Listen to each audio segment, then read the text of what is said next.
Hi, boys and girls. Today we don't have sounds to review because today is your test, but let's go over our vocabulary words.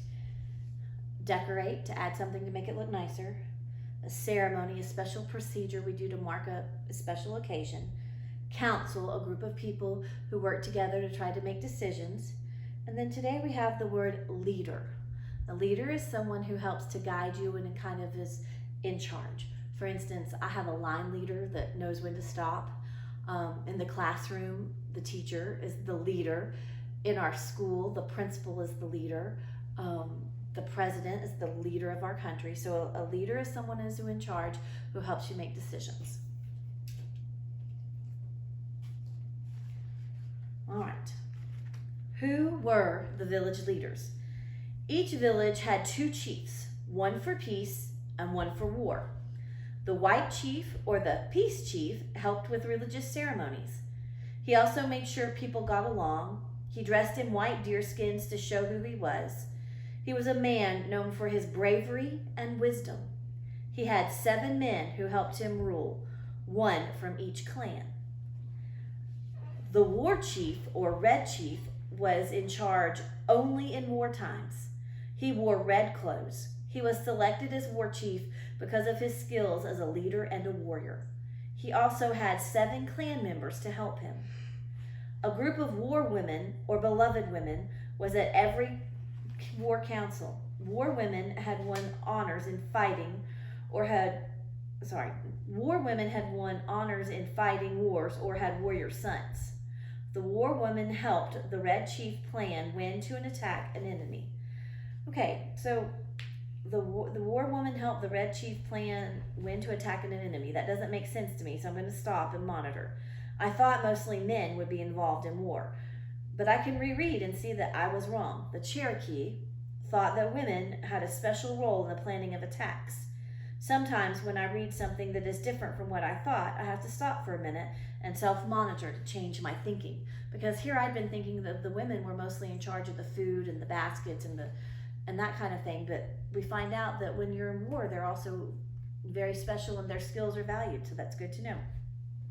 There were other important people in your tribe. The headman helped the chiefs make decisions, make laws, and conduct religious ceremonies.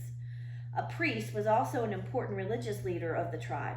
The priest often talked for hours about the correct spiritual way to live. When he finished, everyone said, Toha, which means it is true. A woman could not be a chief, but she had the same rights as a man.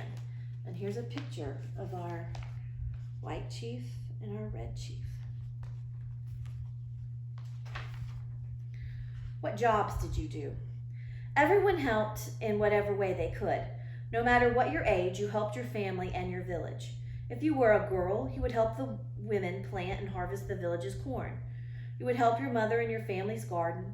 Your mother would teach you which mushrooms, berries, and nuts were safe to pick. You would take care of the tobacco grown for religious ceremonies. You would help build your summer and winter homes. You would cook, make baskets and clay pots, and care for younger children. Your days would be very busy as indeed you learned the skills that you would need to become a successful mother and the leader of a family. And here they are. They're working hard. A boy's day would be busy too, as he learned the skills needed to make him a strong Cherokee warrior. Boys would be taught by their mother's brother to hunt and fish and to make bows and arrows, arrowheads and blowguns.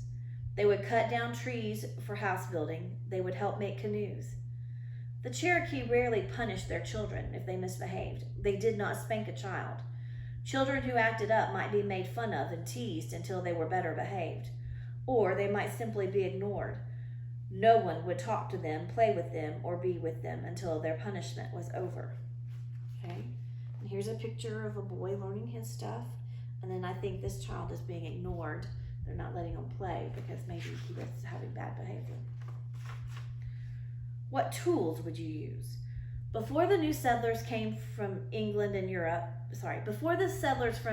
Europe came to America, your tools would have been stones and bones.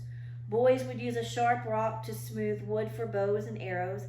Arrowheads were chipped from hard stone called flint, using the tip of a deer antler. Blowguns were made from cane. Stone axes were used to cut down trees. Bones and bent sticks made good fish hooks. Girls used sharp stones to cut tall cane stalks into thin pieces. They would then strip off the thin outer skin and weave the strips into baskets or mats. The mats used at home or in religious ceremonies were dyed with colors made from berries, nuts, and roots. A girl might also make her own hoe for the garden by tying a flat stone onto a stick with a strip of leather. They used bone needles for sewing clothes. When the new settlers came, the Cherokees stopped using stone and bone tools. Instead, they traded animal skins for sharp steel axes, steel hoes, iron cooking kettles, metal fish hooks, and steel sewing needles. Okay, and here's a picture, and you can see these are some of the old tools that they used, right? And here she's stripping the cane so she can have the strips for weaving baskets. Okay, so let's talk about that for a minute. Why did they have two chiefs? They had one for wartime, one for peacetime. The jobs of the children were different based on if you were a boy or a girl. It says that a woman could not be chief, but she had the same rights as a man. That means that she was given a voice at council meetings, things that men could have, women could have. She couldn't be a chief. And the difference between the jobs of boys and girls, they were very, very separate at that time. And that's a little bit different now, because now we know that girls and boys can do a lot of the same different jobs. It kind of just depends on what it is you want to do or what you feel you would like to learn about. So anyway, just some little bit of differences. We'll continue with our story next week. Thanks for listening.